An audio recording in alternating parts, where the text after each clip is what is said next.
പറ പറ ശിവ പറ. ആ നിങ്ങൾ എവിടെ വിളിക്കണം? ആ ആവശ്യം ആ ഉറക്കണ കിടത്തണ? അയ്യക്ക് പറഞ്ഞ മനസ്സിലാവും. ഉറക്കണാന്ന് വെച്ച് കഴിഞ്ഞാൽ ദൈവം കൊടുത്ത ആയുസും കാർഡ് എടുക്കും. ആ കിടത്തണമെങ്കിൽ കൈകാലം അനക്കൂല. എന്താണ് ആ ഹാഫ ഫുള്ളാ? പറഞ്ഞ മനസ്സിലാകത്ത എന്താണ്? ഫുള്ളെന്ന് പറഞ്ഞിട്ടുണ്ടെങ്കിൽ കൈയും കാലൊക്കെ പോവും.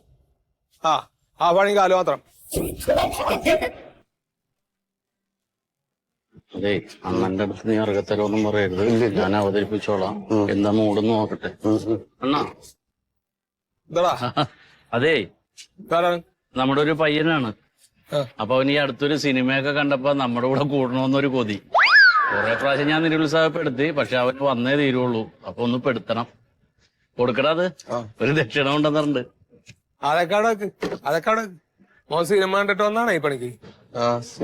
ആണാ? അണ്ണാ നല്ല ഡീസന്റ് പയ്യനാണ്. അവന് നമ്മളോട് ചേരാനുള്ള യോഗ്യതയുണ്ട്. ഒരെണ്ണം അച്ഛനിട്ട് കൊടുത്തിട്ട് അച്ഛൻ കോമയിലാണ് ഇപ്പോഴും. ഡീസന്റ് ആണ് അവൻ.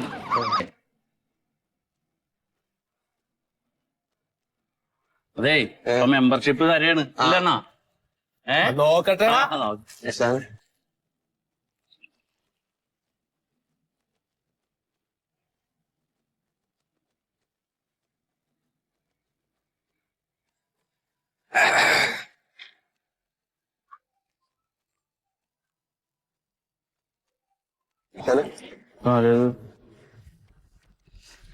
ഹലോ ഹലോ, ആരാ? നിന്റെ കാലൻ ആരാണെന്ന് പറയടാ ഊളെ ഫോണിൽ വിളിച്ചിട്ട്. എടാ പ്യാര് ജാതാ, ഞാൻ വെടികൊണ്ട മന്മഥനാടാ. എന്താ മന്മേട്ടാ? നിനക്ക് കല്യാണം കഴിക്കാൻ കുടുംബത്തിൽ പറഞ്ഞ പെമ്പിള്ളേര് തന്നെ വേണോ അല്ലേടാ? എന്താണ്? ആ സത്യശീലന്റെ മകളുടെ പുറകെ നടന്ന ഇനി നിനക്ക് നടക്കാൻ കാലുണ്ടാവൂലേ? അല്ല, സത്യശീലന്റെ മോളെ എനിക്ക് ഇഷ്ടമായിട്ട് ഞാൻ കല്യാണം കഴിക്കാൻ പോണല്ലോ. അതിന് മന്മേട്ടൻ എന്താണ്? അതാ ഞാൻ പറഞ്ഞേ, ഇനി ആ പേരും പറഞ്ഞ് നീ ആ വീടിന്റെ പരിസരത്ത് എങ്ങാനും പോയാ നിന്നെ അടക്കാനുള്ള പെട്ടിയും കൂടി നീ റെഡിയാക്കി വെച്ചോ. അല്ല മന്മേട്ട, നമ്മ തമ്മില് നീ ഒരു കോപ്പും പറയണ്ടാ.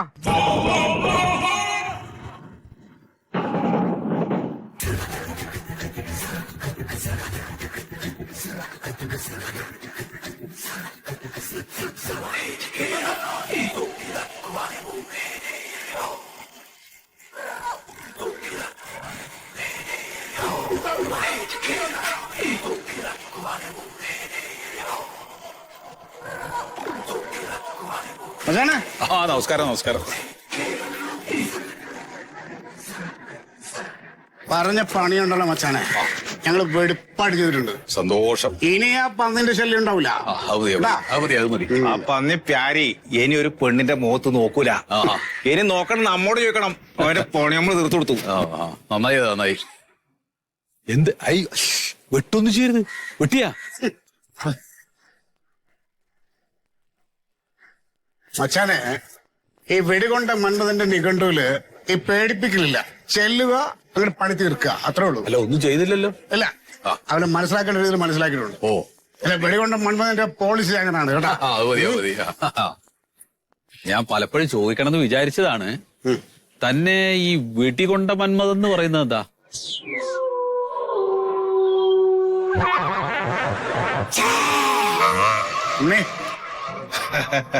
മച്ചാനെ, 5 കൊല്ലം മുമ്പേ കോട്ടയം ടൗണിൽ ഒരു കൊട്ടേഷൻ ഏറ്റെടുത്ത് വിജയകരമായി ഞങ്ങൾ പൂർത്തിയാക്കി വരുമ്പോ അന്നത്തെ സെബാസ്റ്റ്യൻ സൈ ഞങ്ങളെ പറയും നമ്മൾ 4 ഭാഗത്തെ പോയി. അപ്പോ സെബാസ്റ്റ്യൻ സൈ തോക്കെടുത്ത് ഒരൊറ്റ പൊട്ടി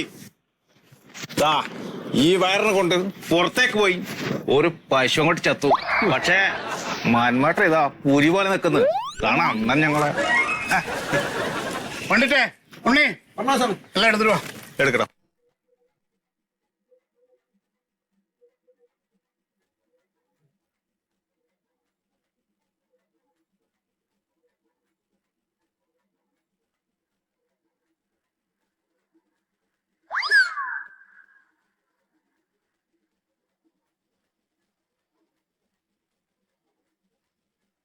അച്ഛൻ ഏതാ കഴിക്കുന്ന? റമ്മാണോ, ബ്രാൻഡിയാണോ, വിസ്കിയാണോ? ഇല്ല, ഞാൻ കഴിക്കില്ല. കഴിക്കില്ല? ഇല്ല.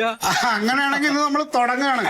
തുടങ്ങി നമ്മുടെ ബന്ധം ഒന്നുകൂടെ ശിഥിലമാക്കി സെറ്റാക്കി എടുത്തിട്ട് വേണം. ഇല്ല, അത് ഇവിടെ വെച്ച് കഴിക്കാൻ പാടില്ല. എന്താ? ഇല്ല, ഇതെന്റെ വീടല്ലേ, അതുകൊണ്ട് ഈ ഭാര്യയും മക്കളും ഉണ്ട് അവിടെ നിന്ന്. അവർക്കുള്ള സാധനം വേറെ ഉണ്ട്, ലേഡീസിന് ഒക്കെ ഉണ്ട്. അത് ഇവിടെ ഇരുന്ന് കഴിക്കരുത്, പുറത്തെവിടെയും പോയിട്ട് കഴിച്ചാൽ നിങ്ങൾ. പുറത്തു പോക്കോ കേട്ടോ, പുറത്ത് പോയിട്ട് കഴിച്ചോ.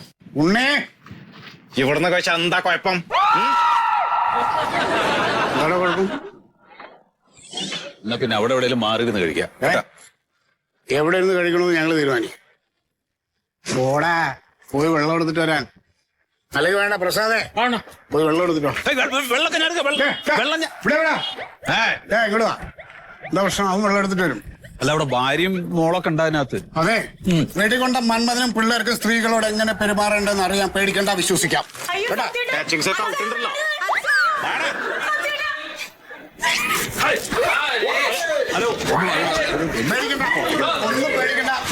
പേടിക്കണ്ട. ഞങ്ങൾ ബന്ധുക്കളാ, നമ്മൾ ഇനി അങ്ങോട്ട് കാണും. പേടിക്കണ്ട.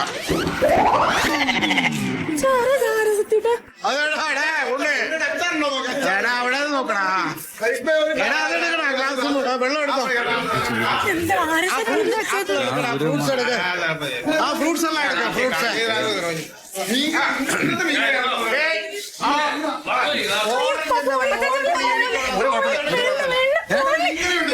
ആ മീൻ തല എനിക്ക് വേണം.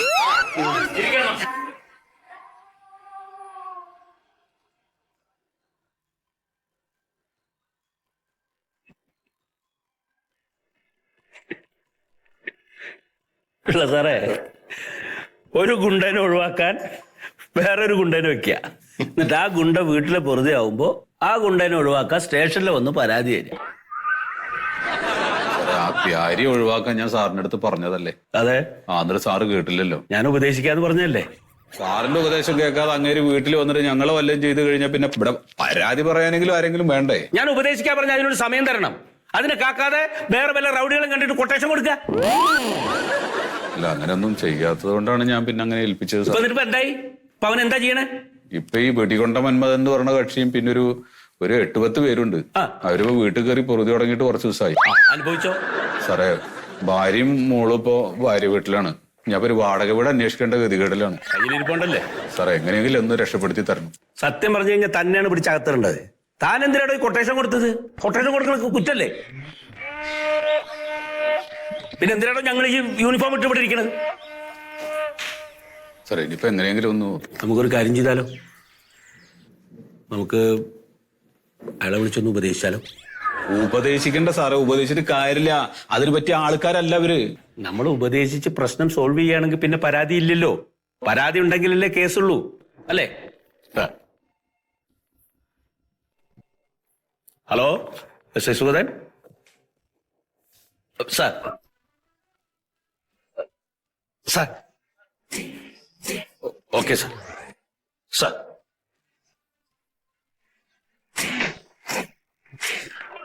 SP സാറെ വിളിച്ചത്. എല്ലാ ഗുണ്ടകളെയും എത്രയും പെട്ടെന്ന് പിടിച്ചകത്താക്കാൻ DGPയുടെ ഓർഡറാ. വേണം സാറേ, ഉറപ്പായിട്ടും വേണം. ഒരു 10-12 പേരെ വേണമെങ്കിൽ ഞാൻ തരാം, വീട്ടിലുണ്ട്. ഒരു കാര്യം ചെയ്യ്, ആദ്യം ഇയാളുടെ വീട്ടിൽ തന്നെ ആവട്ടെ.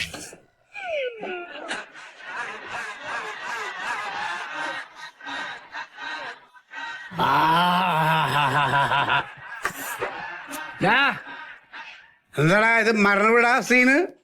ആർക്കൊരു സന്തോഷമില്ലല്ലോ, ഒരു എൻജോയ്മെന്റ് വരടാ. ദൂരെ കീഴെ കുതിച്ച് മാണിക്ക ചെമ്പഴുക്ക ഞാനൊന്നെടുത്തു വെച്ച് എന്റെ വെട്ടിലെത്താം.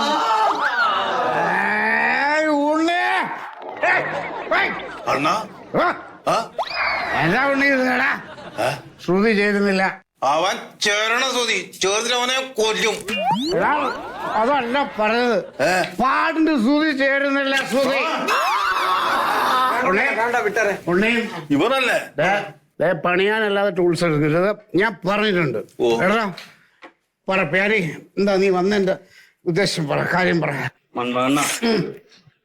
ഞങ്ങൾക്ക് മടുത്തന്ന ആ തെണ്ടിയുടെ കൂടെ 8ാം ക്ലാസ് തൊട്ട് പഠിക്കുമ്പോ തൊട്ട് നിൽക്കുകയാണ് ഞാൻ, തല്ലാനും കൊല്ലാനും വെട്ടാനും. ഏത് തെണ്ടിയാടാ? ശീതളം തെണ്ടി. ഇപ്പൊ എനിക്കൊരു കാര്യം വന്നപ്പോ അയാൾ എന്നെ സഹായിക്കണില്ല. എടാ ഈ ശീതൾ എന്ന് പറയുന്നുണ്ടല്ലോ, അവൻ ദേ പണ്ട് ഇതുമാതിരി ഇരുന്ന് ഇവനെ പോലെ ഇരുന്നിട്ട് എൻ്റെ കാലിങ്ങനെ തിരുമ്മി ഇരുന്നവനാ. ഒരു ദിവസം ഒരു കൊട്ടേഷൻ വന്നപ്പോൾ എനിക്ക് എൻ്റെ കഷ്ടകാലത്തിന് പനി വന്നു. അന്ന് ഞാൻ ആ കൊട്ടേഷൻ അവനെ ഏൽപ്പിച്ച് അവൻ അത് ചെയ്ത് കഴിഞ്ഞപ്പോൾ അടുത്ത ദിവസം മുതൽ അവൻ മെയിൻ മേസ്ത്രിയായി. ചതിക്കും.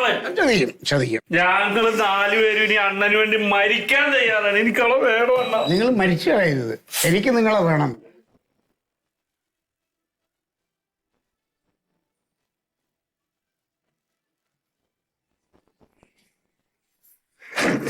രണ്ടുപേര് പിറകെ പോയി മക്കളെ രണ്ടു കൂടെ. മഞ്ഞു വീണതറിഞ്ഞില്ല,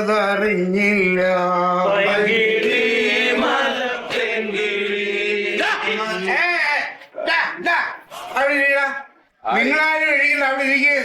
പോലീസ് മച്ചാൻ ഇവിടെ ഇരിക്കും. പോലീസിനാടാ ഭീകരജീവിയൊന്നുമല്ലല്ലോ, അത് കാക്കിത്തുണി എടുത്തൊരു മനുഷ്യൻ. ഇത് നീലത്തുണി, അത് കാക്കത്തുണി. മച്ചാനെ ഞാൻ ഡീൽ ചെയ്യും. അതാണ് മച്ചാനെ. ഹലോ മച്ചാനെ, നൈസ് ടു മീറ്റ് യു. ഇരുന്നാ 2 എണ്ണം അടിക്കാം. വീട്ടിൽ കയറ്റണം തോന്നിയാസം. എല്ലാരും കൂടി വണ്ടി കയറ്റണം. ഞാന് എത്തിക്കോളാം.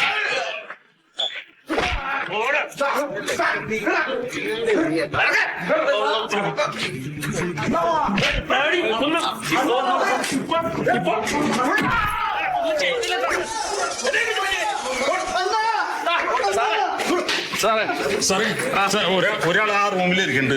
തുറക്കണില്ല, വാതിൽ തുറക്കണില്ല സാർ. അതാരാന്നറിയട്ടെ, ചവിട്ടി പൊളിക്ക്. ആരാണ് അതിനകത്ത്? വാതിൽ തുറന്നേ. വാതിൽ ഞാൻ ചവിട്ടി പൊളിക്കും. വാതിൽ തുറക്കണേ.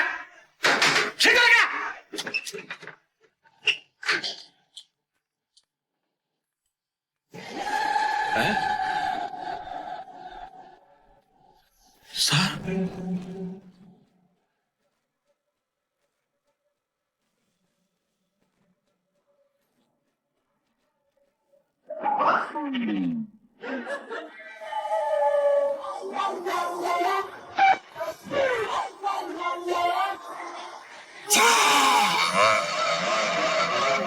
ഹലോ ഗൈസ്, ഞാൻ നിങ്ങളെ മുന്നാണ്. വെടികൊണ്ട മന്മഥൻ ഫാൻസ് അസോസിയേഷനിലെ ഒരു ലോക്കൽ സെക്രട്ടറി ആണ്. ഗൈസ്, നമ്മളിപ്പോ വളരെ ഡാർക്ക് സീനിലൂടെയാണ് ഗൈസ് കടന്നു പോകുന്നത്. നമ്മളെ മന്മഥൻ മച്ചാനും പ്യാരി മച്ചാനും ഉണ്ണി മച്ചാനും പോലീസ് പൊക്കി. ഗൈസ്, ഈ നാട്ടിൽ എന്താ നീതി നിയമൊന്നും ഇല്ലേ? ഈ നാടെന്താ ഗൈസ് ഇങ്ങനെ? നാടയാളി പോലീസ് സ്റ്റേഷനിലെ സുഗതനോട് ഞാൻ പറയുന്നത്, നിങ്ങൾ SI ആയാലും ശരി, DGP ആയാലും ശരി, നിങ്ങളെ പൊരേ കയറി പിള്ളേർ പണിഞ്ഞിരിക്കും. പണിയെന്ന് പറഞ്ഞാൽ പണിയോ, നിങ്ങൾ കുറിച്ച് വെച്ചോ. ഗൈസ്, നമുക്ക് നമ്മുടെ പവർ കാണിച്ചു കൊടുക്കണം. ഗൈസ്, കത്തിക്കുന്നവർക്ക് പോയിന്റിലേക്ക് സ്വാഗതം. കേരളത്തിൽ ഗുണ്ട വിളയാട്ടമോ? കഴിഞ്ഞ കുറച്ച് വർഷങ്ങൾക്കുള്ളിൽ കേരളത്തിൽ ഗുണ്ടകളുടെ എണ്ണത്തിൽ വലിയ വർധനമാണ് സംഭവിച്ചിരിക്കുന്നത്. ഏകദേശം 1000-ഓളം ഗുണ്ടകളും 80ഓളം ഗുണ്ട ഗ്യാങ്ങുകളുമാണ് ഉണ്ടായിട്ടുള്ളത്. ഇന്ന് ഈ വിഷയത്തെക്കുറിച്ച് ചർച്ച ചെയ്യാൻ ഇവിടെ എത്തിയിരിക്കുന്നത് ബഹുമാനപ്പെട്ട DYSP രാഘവൻ സാർ, ഒരു കാലത്ത് ഈ നാടിനെ വിറപ്പിച്ചിരുന്ന ഗുണ്ട നേതാവ് വടിവാൾ ശീതളൻ. അദ്ദേഹം ഇപ്പോൾ മാനസാന്തരം വന്ന് സമാധാന ജീവിതം നയിക്കുകയാണ്. അദ്ദേഹം ഇവിടെ എത്തിയിട്ടുണ്ട്. ഓൾ കേരള ഗുണ്ട തലവന്മാരുടെ പ്രസിഡന്റും ഏറ്റവും കൂടുതൽ കൊട്ടേഷനുകൾ എടുത്തു എന്നുള്ള റെക്കോർഡിന് ഉടമസ്ഥനുമായ ശ്രീ ചേരമൊയ്തു. അതെ, ആ പറഞ്ഞതിൽ തെറ്റുണ്ട്. നമ്മള് പ്രസിഡന്റ് അല്ല, പ്രസിഡന്റ് കടുവ സഭാഷനാണ്, നമ്മൾ സെക്രട്ടറി ചേരമൊയ്തു, അങ്ങനെ പറഞ്ഞാൽ. Sir secretary Shri Cheramoythu. അതെ, ഇതൊന്നും മാറ്റി കിട്ടും. ഈ കസാല നിങ്ങൾ തിരിഞ്ഞു കളിക്കണ്ട്. ഇതൊന്നും മാറ്റി ഒരു പ്ലാസ്റ്റിക്കിന്റെ കസാല ഇട്ടോ. സർ, ഇത് ലൈവാണ് സർ. ആരാണ്? ലൈവാണ് സർ. സർ, അനങ്ങാതിരുന്നാ മതി സർ. തുടങ്ങിക്കോളി. എടങ്ങേറ്. കേരളത്തിലെ ഗുണ്ടകളെ അടിച്ചമർത്താനുള്ള പോലീസിന്റെ നടപടിയിൽ നിങ്ങൾ അസ്വസ്ഥരാണെന്നറിയാം. ഈ ഒരു രീതി മാറും എന്ന് പ്രതീക്ഷിക്കുന്നുണ്ടോ ശ്രീ മൊയ്തു സാർ? കേൾക്കുന്നുണ്ടോ? അല്ല, ഞമ്മക്ക് ഇതിന്റെ അകത്തൊരു പിണ്ണാക്കും പറയാനില്ല. ഞമ്മക്ക് പറയാനുള്ളത്, മാന്യം മര്യാദയായിട്ട് ഈ പണി ചെയ്യാൻ നമ്മളെ സമ്മതിക്കണം. അതാണ് നമുക്ക് പറയാനുള്ളത്. കാരണം ഒരുപാട് പ്രതിസന്ധികളുള്ള ഒരു മേഖലയാണ് ഈ ഗുണ്ടാപ്പണി എന്ന് പറഞ്ഞാൽ. അത് നിങ്ങൾ മനസ്സിലാക്കണം. എല്ലാവരും മനസ്സിലാക്കേണ്ട കാര്യം, പോലീസുകാർ നമ്മളെ ബക്കറ്റ് വല്ലാണ്ട് കയറുന്നുണ്ട്. അത് വേണ്ട. അത് നമ്മളെ പണീനെ വല്ലാണ്ട് ബാധിക്കും. അത്രയും നിങ്ങളൊരു കാര്യം മനസ്സിലാക്കണം. ഈ ഗുണ്ടകൾ എന്ന് പറഞ്ഞത് സമൂഹത്തിന് വേണ്ടപ്പെട്ട ഒരു മുതലാ. ഇപ്പൊ നിങ്ങൾ സിനിമ നോക്കി, സിനിമയിൽ ഗുണ്ടകളാണ് ഇപ്പൊ ഹീറോ. എട്ടാമത്തെ സിനിമ കണ്ടില്ല നിങ്ങള്? ഇപ്പൊ ഞാൻ പറയട്ടെ, രാഷ്ട്രീയക്കാർക്ക് ഗുണ്ടകൾ വേണം, വേണോ? റിയൽ എസ്റ്റേറ്റുകാർ വേണം, നമ്മളെ ഓർക്കും വേണോ? സിനിമാക്കാർക്ക് വേണോ? എന്തിന് പോലീസുകാർക്ക് വരെ ഗുണ്ടകളെ വേണമെന്ന് നമ്മളില്ലാണ്ട് ഓർക്കും പറ്റൂല. അപ്പൊ ഞാൻ പറയണത്, ഈ ഗുണ്ടകള് സമൂഹത്തിന് വേണ്ടപ്പെട്ടതാണെന്നുള്ള ഒരു പ്രഖ്യാപനം നടത്തണം. അതാ വേണ്ടി പറ്റുമോ? ശ്രീ രാഘവൻ സാർ, ഇതോട് ചേർത്ത് ഞാൻ ചോദിക്കുകയാണ്, നമ്മൾ കണ്ടുവന്നിരുന്ന സിനിമകൾ എന്ന് പറയുന്നത് നായകൻ നന്മയുടെ പ്രതീകവും വില്ലൻ തിന്മയുടെ പ്രതീകവുമായിരിക്കും. എന്നാൽ ഇപ്പോൾ വരുന്ന സിനിമകൾ അങ്ങനെയല്ല, നായകൻ തന്നെ വില്ലനായിട്ട് വരുന്ന അവസ്ഥയിലേക്കാണ് പോകുന്നത്. ഇതേക്കുറിച്ച് താങ്കൾക്ക് എന്താണ് പറയാനുള്ളത്? പുതിയ തലമുറക്ക് ഒരു തെറ്റായ സന്ദേശമാണ് കൊടുക്കുന്നത്. പുതിയ തലമുറ ഇത് അനുകരിക്കാൻ തുടങ്ങിയാണ്. അപ്പോ ഗൂണ്ടായിസം ഇവിടെ വളർന്നുകൊണ്ടേയിരിക്കും. എല്ലാ സാമൂഹ്യ മാധ്യമങ്ങളും ഈ ഗൂണ്ടകൾക്ക് വളം വെച്ചു കൊടുക്കുന്നുണ്ടെന്ന് ഒരു വസ്തുത. അതൊരു ഒലക്കമല വർത്താനങ്ങൾ പറയുന്നത്.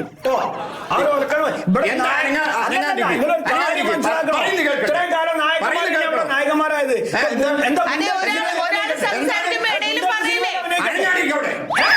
ഗുണ്ടർക്ക് സിനിമയിൽ അഭിനയിക്കണോ? ഗുണ്ടകളുണ്ടെങ്കിൽ നിങ്ങൾ പോലീസുകാരുള്ളൂ, നിങ്ങൾക്ക് പണിയുള്ളൂ, മനസ്സിലാക്കണം. നിങ്ങൾ ഈ ഗുണ്ടകളില്ലാത്ത ഒരു ലോകത്തെ പറ്റി നിങ്ങൾ ചിന്തിച്ചു നോക്കി. ആർക്കാ നിങ്ങൾക്ക് തൊഴിലുണ്ടാവും ഇവിടെ, ജയിലുണ്ടാവും ഇവിടെ.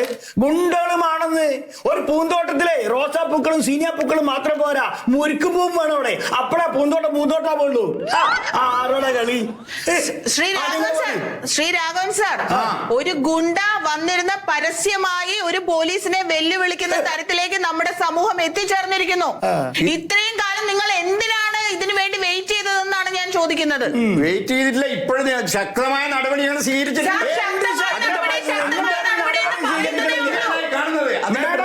കാര്യം മനസ്സിലാക്കണം. ഈ നാട്ടിലെ പല പോലീസുകാരും ഗുണ്ടകളെ തോൾ കയറ്റി നടക്കുന്ന ആൾക്കാരാ. അടിയോ നോക്കി, നമ്മളെ കയ്യിൽ നിന്ന് ഓസിക്ക് ഭക്ഷണം കഴിച്ച് കള്ളും കുടിച്ച് നടക്കുന്ന ആൾക്കാർ.